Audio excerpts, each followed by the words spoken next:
Hi dears, welcome all. ഇനി 6 മാസം കൊണ്ട് SSLC+2 കൂടാതെ ഇന്ത്യയിലെ ഏറ്റവും മികച്ച യൂണിവേഴ്സിറ്റികളിൽ നിന്നും UG, PG എന്നീ കോഴ്സുകൾ ചെയ്യാം. കേരളത്തിലെ ആദ്യത്തെ ഡിസ്റ്റന്റ് ലേണിംഗ് ആപ്പായ ഫ്യൂച്ചർ പ്ലസ് അക്കാഡമിക്കൊപ്പം. അപ്പൊ നമ്മുടെ NOSന്റെ ഒക്ടോബർ ബാച്ചിലെ എക്സാം എത്തി നിൽക്കുകയാണ്. അപ്പൊ നിങ്ങൾക്ക് പലർക്കും പല സംശയങ്ങൾ ഉണ്ടായിരിക്കും. എത്ര മാർക്കിനാണ് നമുക്ക് എക്സാം, അതിൽ എത്ര പാസ് മാർക്ക്, അതുപോലെ തന്നെ TMAക്കും കൂടി ഉൾപ്പെടുത്തിയിട്ട് എത്ര വേണം എനിക്ക് പാസ്സാവാനായിട്ട്, അതുപോലെ എക്സാമിന്റെ ക്വസ്റ്റ്യൻ പേപ്പറിന്റെ പാറ്റേൺ എങ്ങനെയായിരിക്കും, അങ്ങനെ ഒരുപാട് സംശയങ്ങൾ ഉണ്ടായിരിക്കും അല്ലെ. അപ്പൊ അത്തരത്തിലുള്ള സംശയങ്ങളൊക്കെ തന്നെ ക്ലിയർ ചെയ്യാനായിട്ട് മിസ് ഇന്ന് വന്നിട്ടുള്ളത്. അപ്പൊ ഇന്നത്തെ ക്ലാസ്സിൽ നമ്മുടെ സോഷ്യോളജിയിലെ ഇപ്പൊ NOSലെ +2 സോഷ്യോളജിയുടെ ക്വസ്റ്റ്യൻ പേപ്പർ പാറ്റേണും അതുപോലെ തന്നെ എക്സാമിന്റെ മാർക്കും പാസ് മാർക്കും എല്ലാമാണ് നമ്മൾ ഡിസ്കസ് ചെയ്യാൻ പോകുന്നത്. സോ നമുക്ക് ക്ലാസ്സിലേക്ക് കടക്കാം. നമ്മുടെ സോഷ്യോളജി എന്ന് പറയുന്നത് എത്രയാണ് കോഡ്? ഈ പറയുന്ന 331. ഓക്കെ, അപ്പൊ 331 നമ്മുടെ സോഷ്യോളജിയുടെ കോഡ് എന്ന് പറയുന്നത്. അപ്പൊ നമ്മുടെ എക്സാം നമുക്ക് 3 മണിക്കൂറായിരിക്കും എക്സാമിനുള്ള ടൈം എന്ന് പറയുന്നത്. ഓക്കെ, ഡ്യൂറേഷൻ എന്ന് പറയുന്നത് എത്ര മണിക്കൂറാണ്? 3 മണിക്കൂറായിരിക്കും. അപ്പൊ ഈ 3 മണിക്കൂറിൽ നമുക്ക് ടോട്ടൽ എഴുതാനുള്ള ഈ പറയുന്ന എഴുതി നമ്മൾ നേടേണ്ടത് ടോട്ടൽ മാർക്ക് എന്ന് പറയുന്നത് 100 ആണ്. ഓക്കെ, അപ്പൊ 100 മാർക്കിനായിരിക്കും നിങ്ങളുടെ എക്സാം കിടക്കുന്നത്. അപ്പൊ ഈ പലർക്കും സംശയം ഉണ്ടായിരിക്കും, 100ൽ എത്ര വേണം നമുക്ക് പാസ് മാർക്ക് എന്നല്ലേ. ഇപ്പൊ 3 മണിക്കൂർ നമുക്ക് എഴുതാനുണ്ട്. ഈ 100 മാർക്കിന് നമ്മൾ എത്ര എഴുതിയാലാണ് പാസ്സാവുക? ഓക്കെ, അപ്പൊ അതില് നമുക്ക് പാസ്സാവാനുള്ള മാർക്ക്, പാസ് മാർക്ക് എന്ന് പറയുന്നത് 26 ആണ്. ഓക്കെ, അപ്പൊ 26 നേടിക്കഴിഞ്ഞാൽ നമുക്ക് പാസ്സാവാൻ പറ്റും. പക്ഷെ നമുക്ക് എക്സാം, റിട്ടൺ എക്സാമിന് പുറമെ നമുക്ക് വേറെ ഒന്നും കൂടി സബ്മിറ്റ് ചെയ്യാനുണ്ട്, TMAയുടെ മാർക്കും കൂടി ഇൻക്ലൂഡ് ചെയ്തിട്ട് നമുക്ക് പാസ് മാർക്ക് എന്ന് പറയുന്നത് 33 ആണ്. അപ്പൊ നിങ്ങൾ എത്ര സ്കോർ ചെയ്യണം പാസ്സാവാനായിട്ട്? 33 സ്കോർ ചെയ്താലേ നിങ്ങൾക്ക് പാസ്സാവാനായിട്ട് സാധിക്കുള്ളൂ. ഓക്കെ, അപ്പൊ 33 ആണ് നമ്മുടെ റിട്ടൺ എക്സാമും പ്ലസ് TMAയും കൂടി അടക്കം നിങ്ങൾ സ്കോർ ചെയ്യേണ്ട മാർക്ക് എന്ന് പറയുന്നത്. ക്ലിയർ ആണല്ലോ? അപ്പൊ ഇത്രയാണ് നമ്മുടെ പാസ് മാർക്ക് എന്ന് പറയുന്നത്. 100ൽ നമ്മൾ 33 സ്കോർ ചെയ്താൽ മാത്രമേ നമുക്ക് പാസ് ആവാനായിട്ട് സാധിക്കൂ. Okay, clear. ഇനി നമുക്ക് ക്വസ്റ്റ്യൻ പാറ്റേണിലേക്ക് പോവാം. അപ്പൊ നമ്മുടെ ഒരു സാമ്പിൾ ക്വസ്റ്റ്യൻ പേപ്പർ എടുത്ത് നോക്കുമ്പോൾ നമുക്ക് എങ്ങനെയൊക്കെയാണ് നമ്മുടെ ക്വസ്റ്റ്യൻ കിടക്കുന്നത്, അതിന്റെ ഒരു പാറ്റേൺ എങ്ങനെയാണെന്ന് മനസ്സിലാക്കിയിട്ട് വേണം നമ്മൾ എക്സാമിന് പോകാനായിട്ട്. അപ്പൊ നമ്മൾ എക്സാമിന് പോയിട്ട് നമുക്ക് പാറ്റേൺ അറിയില്ല, ഇതിപ്പോ എങ്ങനെയാണ് ക്വസ്റ്റ്യൻ കിടക്കുന്നത് ഒന്നും ഒരു ഐഡിയ ഇല്ലാതെയാണ് നമ്മൾ എക്സാമിലേക്ക് പോകുന്നതെങ്കിൽ നമുക്ക് ആകെ ഒരു കൺഫ്യൂഷൻ ആവും, ഇതിപ്പോ എന്താണെന്നല്ലേ.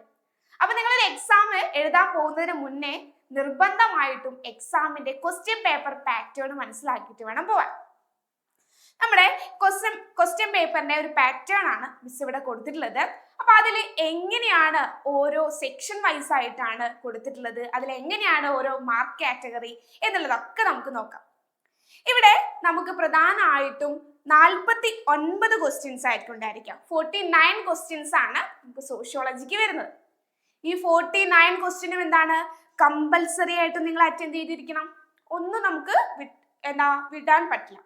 അപ്പൊ ഈ 49 ക്വസ്റ്റ്യൻസും കമ്പൽസറി ആണ്, അത് നിങ്ങൾ നിർബന്ധമായിട്ടും എഴുതിയിരിക്കണം. ഓക്കെ, അപ്പൊ ഈ 49 ക്വസ്റ്റ്യനും ഒരേ മാർക്കാണോ? അല്ല, അതിനെ വ്യത്യസ്ത തരത്തിലുള്ള സെക്ഷനുകളായിട്ട് മാറ്റിയിട്ടുണ്ട്.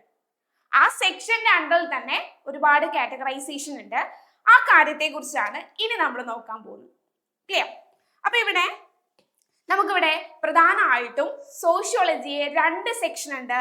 സെക്ഷൻ A എന്ന് പറയുന്ന, അതുപോലെ തന്നെ സെക്ഷൻ B എന്ന് പറയുന്നു. So 2 sections are there, section A and section B. Clear? ഇനി സെക്ഷൻ Aയിൽ വരുന്ന ക്വസ്റ്റ്യൻസ് എങ്ങനെയായിരിക്കും, സെക്ഷൻ Bയിൽ വരുന്ന ക്വസ്റ്റ്യൻ എങ്ങനെയായിരിക്കും, നമുക്ക് 1 by 1 ആയിട്ട് നോക്കാം. ഇവിടെ നമുക്ക് കാണാൻ പറ്റും section A consisting question number 1 to 25 and 41 to 47. അപ്പം സെക്ഷൻ A എന്ന് പറയുന്നത് എത്ര മുതൽ എത്ര വരെയാണ്? 1 മുതൽ 25 വരെയും അതുപോലെ 41 to 47 വരെയും. അപ്പൊ ഇതിൽ തന്നെ എന്ത് ചെയ്തിട്ടുണ്ട്, വീണ്ടും കാറ്റഗറൈസ് ചെയ്തിട്ടുണ്ട്. ഓക്കെ, വീണ്ടും വിവിധ സെക്ഷനുകളാക്കിയിട്ട്, അല്ലെങ്കിൽ ഈ സെക്ഷൻ Aയിനുള്ളിൽ വീണ്ടും കാറ്റഗറൈസ് ചെയ്തിട്ടുണ്ട്. അപ്പൊ അതിലേക്ക് നോക്കുമ്പോൾ നമ്മുടെ ക്വസ്റ്റ്യൻ നമ്പർ 1 മുതൽ ക്വസ്റ്റ്യൻ നമ്പർ 1 to 17 വരെയും, അതുപോലെ ക്വസ്റ്റ്യൻ നമ്പർ 41 to 43 വരെയും നമുക്ക് കിട്ടുന്നത് മൾട്ടിപ്പിൾ ചോയ്സ് ക്വസ്റ്റ്യൻ ആണ്. എന്താണ് മൾട്ടിപ്പിൾ ചോയ്സ് ക്വസ്റ്റ്യൻ? MCQ എന്ന് പറഞ്ഞാല് അവിടെ നമുക്ക് 4 ഓപ്ഷൻ ഉണ്ടായിരിക്കും. Option A, option B, option C and option D എന്ന് പറഞ്ഞിട്ട് 4 ഓപ്ഷൻസ് ഉണ്ടായിരിക്കും. അപ്പൊ ഈ തന്നിട്ടുള്ള ഓപ്ഷനിൽ നിന്ന് നമുക്ക് ഒരു ആൻസർ എന്ത് ചെയ്താൽ പറ്റും? എഴുതാൻ പറ്റും. അപ്പൊ അത്തരത്തിലുള്ള ക്വസ്റ്റ്യൻ ആണ് MCQ ക്വസ്റ്റ്യൻസ് അഥവാ മൾട്ടിപ്പിൾ ചോയ്സ് ക്വസ്റ്റ്യൻ എന്ന് പറയുന്നത്. ഈ മൾട്ടിപ്പിൾ ചോയ്സ് ക്വസ്റ്റ്യൻ നമുക്ക് കിട്ടുന്ന മാർക്ക് എന്ന് പറയുന്നത് 1 മാർക്കായിരിക്കും. ഓക്കെ, അപ്പൊ ഇങ്ങനെ 1 to 17 മുതലും അതുപോലെ 41 to 43 വരെയും ടോട്ടൽ 20 ക്വസ്റ്റ്യൻസ് 20 MCQ ക്വസ്റ്റ്യൻസ് ഉണ്ടായിരിക്കും. അതിലൂടെ നമ്മൾ സ്കോർ ചെയ്യുന്നത് 20 മാർക്കാണ്. അതാണ് ഒന്നാമത്തെ സെക്ഷനിലെ ഒരു കാറ്റഗറി. ഇനി സെക്കൻഡ് കാറ്റഗറിയിലേക്ക് പോകുമ്പോൾ ക്വസ്റ്റ്യൻ നമ്പർ 18 to 25, 18 മുതൽ 25 വരെയും 44 to 47, 44 മുതൽ 47 വരെയും എന്താണ്? അതർ ഒബ്ജക്റ്റീവ് ടൈപ്പ് ക്വസ്റ്റ്യൻ ആണ്. ഇതുപോലെ തന്നെ മറ്റ് ഒബ്ജക്റ്റീവ് ടൈപ്പ് ക്വസ്റ്റ്യൻ ആണ്. അപ്പൊ ഫില്ലിംഗ് ദ ബ്ലാങ്ക്സ്, അതുപോലെ തന്നെ ഓപ്ഷൻ തന്നിട്ട് എഴുതിയെടുക്കാം. അപ്പൊ ഓരോ കാറ്റഗറി ആയിട്ട് വീണ്ടും ഒബ്ജക്റ്റീവ് ടൈപ്സ് ക്വസ്റ്റ്യൻ മാറ്റിയിട്ടുണ്ട്. അതില് ക്വസ്റ്റ്യൻ നമ്പർ 18, 19 ആൻഡ് 21. അപ്പൊ നോക്കണേ, ഓരോ ക്വസ്റ്റ്യനും ഓരോ പാറ്റേൺ ആയിട്ടാണ് നമ്മുടെ NOSൽ നമുക്ക് കാണാൻ പറ്റുന്നത്. ഇവിടെ question number 18, question number 19, question number 21 carries 2 mark. അപ്പൊ 2 മാർക്ക് സ്കോർ ചെയ്യാൻ പറ്റുന്ന ക്വസ്റ്റ്യൻസ് ആണ് 18, 19 ആൻഡ് 21. അതിനെന്ത് ചെയ്തിട്ടുണ്ട്? ഓരോ പാർട്ട് സബ് പാർട്ടുകളായിട്ട്, അതായത് 2 മാർക്കിന് ഒരു ക്വസ്റ്റ്യൻ ആണ്. ഒരു ക്വസ്റ്റ്യന് 2 മാർക്കാണ്. പക്ഷെ അതിന്റെ അണ്ടറിൽ എന്താണ്? 2 ക്വസ്റ്റ്യൻ ഉണ്ടായിരിക്കും. ആ ഒരു ക്വസ്റ്റ്യന്റെ അണ്ടറിൽ തന്നെ 2 ക്വസ്റ്റ്യൻ ഉണ്ടായിരിക്കും. അതിന് ഓരോരോ മാർക്ക് വീതമായിരിക്കും. അപ്പൊ അത്തരത്തിലുള്ള ഒരു other type of objective question ആണ് നമുക്ക് 18, 19, 21 കാണാൻ സാധിക്കുന്നത്. ഓക്കെ, അപ്പൊ ഈ സബ് പാർട്ടില് നമുക്ക് ഓരോ മാർക്ക്, അപ്പൊ നമ്മൾ ടോട്ടൽ എത്രയായി? 2 മാർക്കായി. ക്ലിയർ? നെക്സ്റ്റ് കാറ്റഗറി എന്ന് പറയുന്നത് ക്വസ്റ്റ്യൻ നമ്പർ 20 അവിടെ നമുക്ക് കിട്ടുന്നത് 5 മാർക്സിന്റെ ക്വസ്റ്റ്യൻ. ഓക്കെ, ക്വസ്റ്റ്യൻ നമ്പർ 20 എന്ന് പറയുന്നത് 5 മാർക്സിന്റെ ക്വസ്റ്റ്യൻ ആണ്. അപ്പൊ വിത്ത് 5 sub part of 1 mark each. അപ്പൊ ഇവിടെയൊക്കെ 1 മാർക്കിന്റെ ക്വസ്റ്റ്യൻ ആണ്. പക്ഷെ അതിനെന്ത് ചെയ്തിട്ടുണ്ട്? ഡിഫറെന്റ് പാർട്സുകളാക്കി മാറ്റിയിട്ടുണ്ട്. ഒന്നാമത്തെ കാറ്റഗറിയിൽ MCQ ആണെങ്കിൽ രണ്ടാമത്തെ കാറ്റഗറിയിൽ എന്താണ്? 2 സബ് പാർട്ട് വരുന്ന, അതായത് ഓരോരോ മാർക്ക് തരുന്ന എന്താണ് 2 മാർക്കിന്റെ ഒരു ക്വസ്റ്റ്യൻ ആയിട്ട്. ഇനി ക്വസ്റ്റ്യൻ നമ്പർ 20 വരുമ്പോൾ നമുക്ക് അവിടെ 5 മാർക്കാണ് ടോട്ടൽ നമുക്ക് കിട്ടേണ്ടത്. അതിന് വീണ്ടും എഗെയിൻ 5 പാർട്ടുകളാക്കി മാറ്റിയിട്ടുണ്ട്. ഓരോന്നിനും ഓരോ മാർക്കാണ്. ഇനി അടുത്ത ക്വസ്റ്റ്യൻ നമ്പർ 22. ക്വസ്റ്റ്യൻ നമ്പർ 22 3 മാർക്കാണ്, 3 marks within 3 sub parts of 1 mark each. അപ്പൊ അവിടെയും ഓരോ ക്വസ്റ്റ്യനും ഓരോ മാർക്കാണ്, പക്ഷെ 3 പാർട്ടുകളായിട്ടുണ്ടായിരിക്കും. ക്ലിയർ? ആ രീതിയിലാണ് നമുക്ക് സെക്ഷൻ എയിൽ കാണാൻ പറ്റുന്നത്. കഴിഞ്ഞിട്ടില്ല. Question number 23, 24 and 25. അപ്പൊ 3 ക്വസ്റ്റ്യൻ നമുക്ക് എത്രയാണ് കിട്ടുന്നത്? ഇവിടെ 4 മാർക്സ് ആയിരിക്കും. 4 മാർക്കാണ് ഈ പറയുന്ന 23ക്കും 24 ആൻഡ് 25 ക്വസ്റ്റ്യൻ കിട്ടുന്നത്. അവിടെയും 4 സബ് പാർട്ടുകളായിട്ട് തിരിച്ചിട്ടുണ്ട്. And the last one question number 24 to 27. അപ്പൊ 44 to 47 വരെയുള്ളതിന് 1 മാർക്ക് ആയിരിക്കും. ക്ലിയർ? അപ്പൊ ഇങ്ങനെയാണ് നമ്മുടെ സെക്ഷൻ എയിലെ പാറ്റേണിന്റെ ഒരു സെക്ഷൻ നമുക്ക് കാണാൻ സാധിക്കും. ഓക്കെ, ഇങ്ങനെയാണ് മാർക്ക് ഡിസ്ട്രിബ്യൂട്ട് ചെയ്തിട്ടുള്ളത്. ഇവിടെ സെക്ഷൻ എയിൽ തന്നെ നമുക്ക് 1 മാർക്ക് ഒബ്ജക്റ്റീവ് ടൈപ്പ് ക്വസ്റ്റ്യൻ കാണാം. അതർ ഒബ്ജക്റ്റീവ് ടൈപ്പ് ആയിട്ട് 2 മാർക്കിൽ തന്നെ 2 സബ് പാർട്ടായിട്ട് വരുന്നത് കാണാം. 5 മാർക്കിൽ 5 സബ് പാർട്ടായിട്ട് വരുന്നത് കാണാം. 3 മാർക്കിൽ 3 സബ് പാർട്ടായിട്ട് വരാം. അപ്പൊ എന്താണ്? മൊത്തത്തിൽ നമുക്ക് 1 മാർക്കാണ് ഓരോ ക്വസ്റ്റ്യൻ. ക്ലിയർ? ഓക്കെ ആണല്ലോ? അപ്പൊ ഇതാണ് നമ്മുടെ സെക്ഷൻ എ എന്ന് പറയുന്നത്. ഇനി നെക്സ്റ്റ് നമുക്ക് നോക്കാം സെക്ഷൻ ബി എന്ന് പറയുന്നത്. സെക്ഷൻ ബിയിലേക്ക് പോകുമ്പോൾ അവിടെ സെക്ഷൻ ബിയിലുള്ള ക്വസ്റ്റ്യൻ നമ്പർ എന്ന് പറയുന്നത് 26 to 49 ആണ്.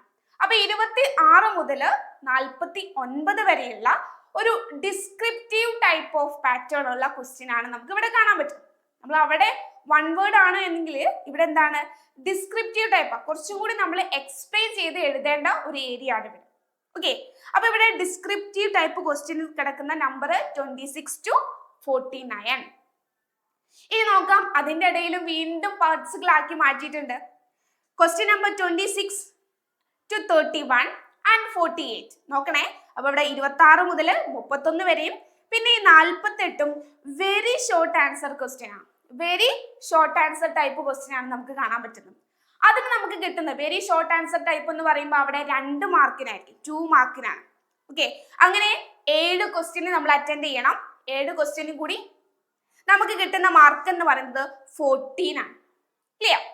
അപ്പൊ ഇവിടെ നമ്മൾ 2 മാർക്ക് വെരി ഷോർട്ട് ആൻസർ എന്ന് പറയുമ്പോൾ ഏകദേശം 80 to 120 വേർഡ്സ് വരെയൊക്കെ എഴുതണം. 80 മുതൽ 120 വേർഡ്സ് വരെയൊക്കെയാണ് വെരി ഷോർട്ട് ആൻസറിൽ നമ്മൾ എഴുതേണ്ടത്. ഇനി അതിന്റെ സെക്കൻഡ് പാർട്ടിലേക്ക് പോകുമ്പോൾ 32 to 38. അപ്പൊ 32 മുതൽ 38 വരെ നമുക്ക് എന്താണ്, അവിടെയും വെരി ഷോർട്ട് ആൻസർ ടൈപ്പ് ആണ്. പക്ഷെ ഈ ഷോർട്ട് ആൻസർ ടൈപ്പിന് നമുക്ക് കിട്ടുന്ന സ്കോർ 3 ആണ്, 3 മാർക്കാണ്. ഓക്കെ, അവിടെ 3 മാർക്കിലേക്ക് വരുമ്പോൾ നമ്മൾ ഏകദേശം 150 to 200 വേർഡ്സ് വരെ നമ്മൾ എഴുതേണ്ടതായിട്ടുണ്ട്. ഓക്കെ, അപ്പോൾ ഓരോ മാർക്കിനും എത്ര വേർഡ്സ് എഴുതണം എന്നുള്ളത് കൃത്യമായിട്ട് മനസ്സിലാക്കണം. ഇവിടെ 2 മാർക്കാണെങ്കിൽ 80 to 120 വേർഡ്സ് ആണ്. 3 മാർക്കാണെങ്കിൽ 150 to 200 വേർഡ്സ് ആണ്. And the last part 39 and 40 and 49. ഏതൊക്കെയാണ്? 39 ഉണ്ട്, 40 ഉണ്ട്, അതുപോലെ 49. ഈ 3 ക്വസ്റ്റ്യന് നമുക്ക് കിട്ടുന്നത് ലോങ് ആൻസർ ടൈപ്പ് ക്വസ്റ്റ്യൻ ആണ്. എന്താണ്? ലോങ് ആൻസർ ക്വസ്റ്റ്യൻ ടൈപ്പ് ആണ്. അപ്പൊ ഏറ്റവും അവസാനം നമുക്ക് വരുന്നതാണ് ഈ ലോങ് ആൻസർ ടൈപ്പ് ക്വസ്റ്റ്യൻ എന്ന് പറയുന്നത്. ഏറ്റവും കൂടുതൽ മാർക്ക് സ്കോർ ചെയ്യാൻ പറ്റുന്ന, ഏറ്റവും കൂടുതൽ എഴുതാനുള്ള ഒരു ക്വസ്റ്റ്യൻ തന്നെയാണ് ഈ 3 ക്വസ്റ്റ്യൻ എന്ന് പറയുന്നത്. അപ്പൊ ഇവിടെ നമുക്ക് കിട്ടുന്ന എത്രയാണ്? 5 മാർക്സ് ആണ്. ഓക്കെ, 5 മാർക്സിന് 3 ക്വസ്റ്റ്യൻ നമ്മൾ അറ്റൻഡ് ചെയ്ത് കഴിഞ്ഞാൽ 50 മാർക്ക് സ്കോർ ചെയ്യാം. 5 മാർക്കിന് ഏകദേശം 400 to 500 വേർഡ്സ് വരെ നമ്മുടെ ആൻസറിൽ ഉണ്ടായിരിക്കും. ഓക്കെ, അപ്പൊ ഇത്രയാണ് നമ്മുടെ എക്സാമിന്റെ ഒരു പാറ്റേൺ എന്ന് പറയുന്നത്. അപ്പൊ ഈ ഓരോ സെക്ഷൻ വൈസ്, സെക്ഷൻ എ എന്ന് പറഞ്ഞിട്ടുള്ളതും സെക്ഷൻ ബി എന്ന് പറഞ്ഞിട്ടുള്ളതും കൃത്യമായിട്ട് നമ്മൾ എന്ത് ചെയ്യണം? കമ്പൽസറി ആണ്, എല്ലാം കമ്പൽസറി ആണ്, എല്ലാം നമ്മൾ അറ്റൻഡ് ചെയ്തിരിക്കണം. ഓക്കെ, അപ്പം ടോട്ടൽ 100 മാർക്സിനാണ് നമ്മുടെ പാസ് മാർക്ക് വിത്ത് TMA എത്രയാണ്? 33 ആണ് എന്നുള്ളത് മനസ്സിലാക്കുക. 49 ക്വസ്റ്റ്യൻസ് ഉണ്ടായിരിക്കും, അത് കംപ്ലീറ്റ് നമ്മൾ കമ്പൽസറി ആയിട്ട് അറ്റൻഡ് ചെയ്യുകയും വേണം. ഓക്കെ, അപ്പൊ ഇത്രയാണ് നമ്മുടെ സോഷ്യോളജിയുടെ ഒരു പാറ്റേൺ എന്ന് പറയുന്നത്. അപ്പൊ നിങ്ങൾ എല്ലാവരും NOSൽ അഡ്മിഷനൊക്കെ എടുത്തിട്ട് പഠിച്ചു തുടങ്ങിയിട്ടുണ്ടാവും അല്ലേ? അപ്പൊ പഠിച്ചു തുടങ്ങാത്തവർക്കായിട്ട് നമ്മുടെ ഈ പറയുന്ന നമ്മുടെ ഫ്യൂച്ചർ പ്ലസ് അക്കാഡമിയിൽ ക്രാഷ് കോഴ്സ് ആരംഭിച്ചിട്ടുണ്ട്. അപ്പം Zoom ലൈവുകളും അതുപോലെ യൂട്യൂബ് ലൈവുകളും ആയിട്ട് അടിപൊളിയായിട്ട് നമ്മൾ പഠിച്ചെടുക്കും. അതുപോലെ മെന്റർഷിപ്പ് സപ്പോർട്ടും എല്ലാം അവൈലബിൾ ആണ്. നിങ്ങൾക്ക് എല്ലാവർക്കും ഇൻട്രസ്റ്റഡ് ആണ് എന്നുണ്ടെങ്കിൽ താഴെ കാണുന്ന നമ്പറിൽ കോൺടാക്ട് ചെയ്യാം. നമ്മളൊരു ക്രാഷ് കോഴ്സ് ആരംഭിച്ചിട്ടുണ്ട്, ടർബോ എന്ന് പറയുന്ന. അപ്പൊ അതിലേക്ക് നിങ്ങൾക്ക് ജോയിൻ ചെയ്യാം, അഡ്മിഷൻ എടുക്കാം. സോ കൂടുതൽ വിവരങ്ങൾക്കായിട്ട് താഴെ കാണുന്ന നമ്പറിൽ കോൺടാക്ട് ചെയ്യാം. So thank you all.